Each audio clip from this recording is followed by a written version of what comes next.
It's Saturday, January 28th. It's Chinese New Year. Alright, if you remember this video, October 25th, 1972, Mary Alice Kane in Princeton for ARPANET test by Bob Kahn and Invention Surf. Her husband gave a lot of money to his alma mater. I was on the back bus, going into the back seat, when two guys from the government hijacked me and brought me to the front bus, sat me in the front seat. That's where I met Mary Alice Kane. Ended up going to here. Bus pulled over here. She was getting out. I said, could I come with you? Sure, why not? Well, we got out here. We sat, we waited. Number 2 picked us up, and she got mad that the guy that she was supposed to meet wasn't there. Don't know his name. It's in Mary Alice Kane's diary, though. I tried to get it multiple times. All right, we're waiting for number 1. Guy across the street. There's swear it was Al Gore and some guy with a big head of hair, a giant afro, holding a mic, a boom mic. And all of a sudden, number 1 shows up, starts talking, tells her everything that they're doing. And I was like, whoa, that's amazing. Sounds like the thing they told me about last night in my dreams. They're like, what? They said, last night they told me I would invent the internet today. I was like, what? What's internet? Interconnected network. We hang out here for a while. They're done talking. Some guy from over here grabs me, shows me the holographic recorder. I'm like, that doesn't exist yet. Smart kid. All right, Al Gore's recording. Then all of a sudden we end up leaving. I think we went to one of the buildings over here. It was filled with all telecommunications things. Then we go somewhere over here. Who invented the internet? Robert Kahn, Invention Surf. They were down in DC, ICCC, and they did a data packet switching, transferring from one location to the other. And that's where they said the internet was invented. Although you look, nothing ever goes out. The first time the word internet was ever spoken was by me, an 8-year-old kid, on, you got it, October 25th, 1972. Alright, then they say this guy invented hypertext markup language. After we're done in here, 3 professors, number 1, number 2, and a Jew, drag me off to number 1's office. Once we get to the office, they get rid of Mary Alice Kane. No, he could stay with us. I was abducted by Princeton professors. The second they were going, yeah, tell us about this internet thing that you invented. All right. I only got 5 minutes on this, so we'll do a double video. I'll start it again.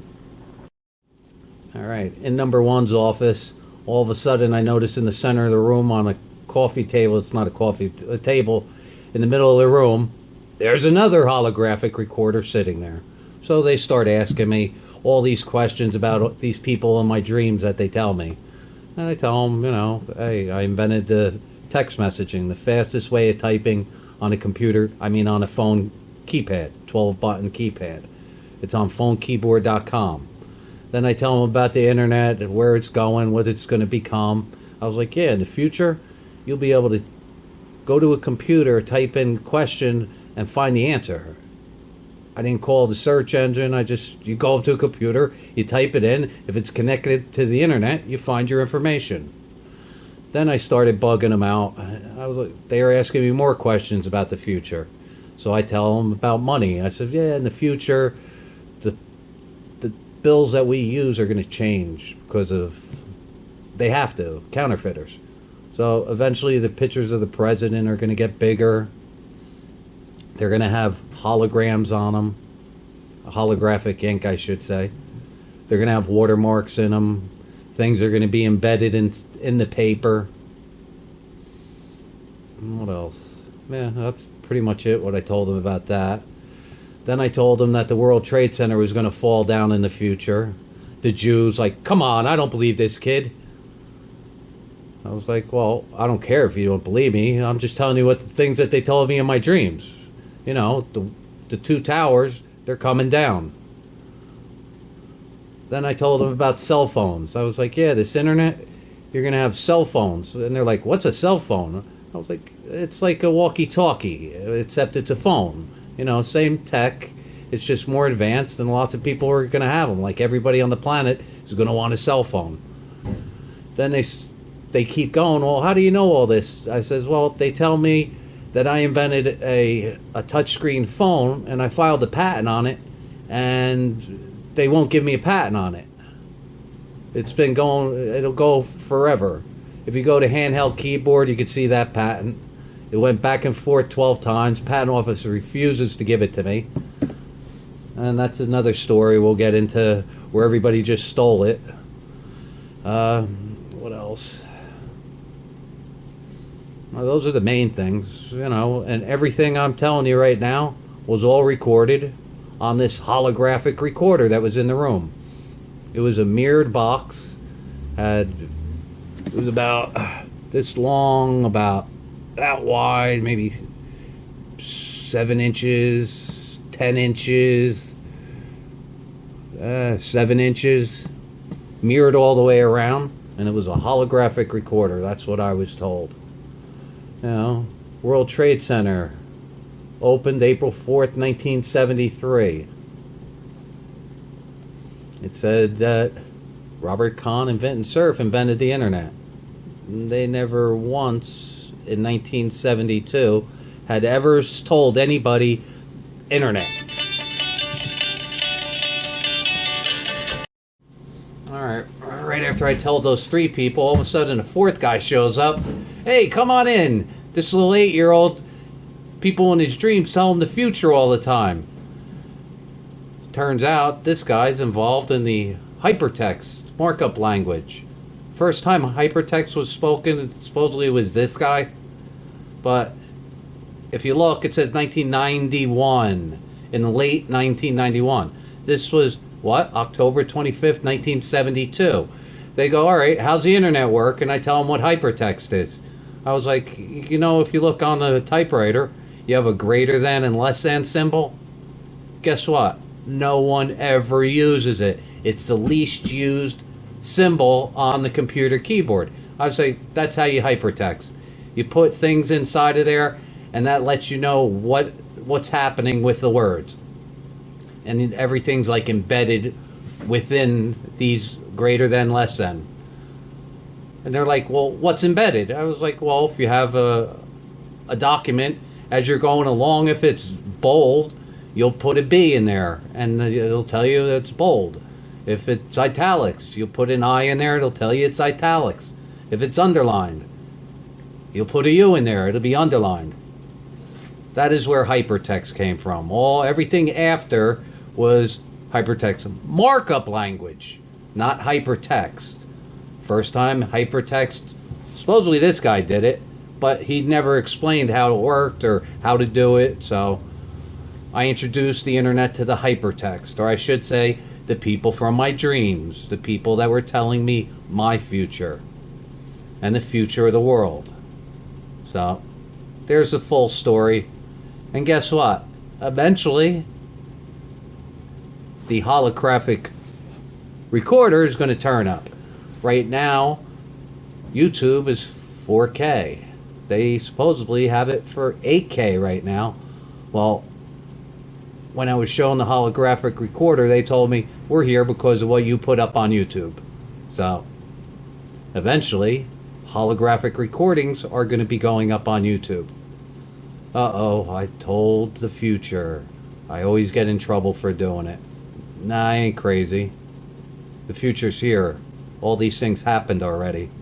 And it was recorded by somebody. I don't know who these people were that recorded it. I don't know where they got that technology. But I seen it. I explained it. I told you the truth. This is what happened. If you can find anybody that was there that's still alive, if you can, talk Mary Alice Kane's kids into turning over, providing the information that is in her diary. Because number 1's name is in the diary. Oh yeah. And then afterwards, I can tell you this. After everything was done and said, and then they After the Princeton professors abducted me, Mary Alice Kane came back, and we all went to the Princeton Theater. And at the Princeton Theater, Mary Alice Kane was giving a Nutcracker Suite by the New York City Ballet. It was just a one-time thing. They had her come there. I don't know how all that worked. But on the day, October 25th, 1972, this woman, as a much older woman, watched the Nutcracker Suite in this theater, set off by, or performed by, the New York Ballet. And I hope this was informative.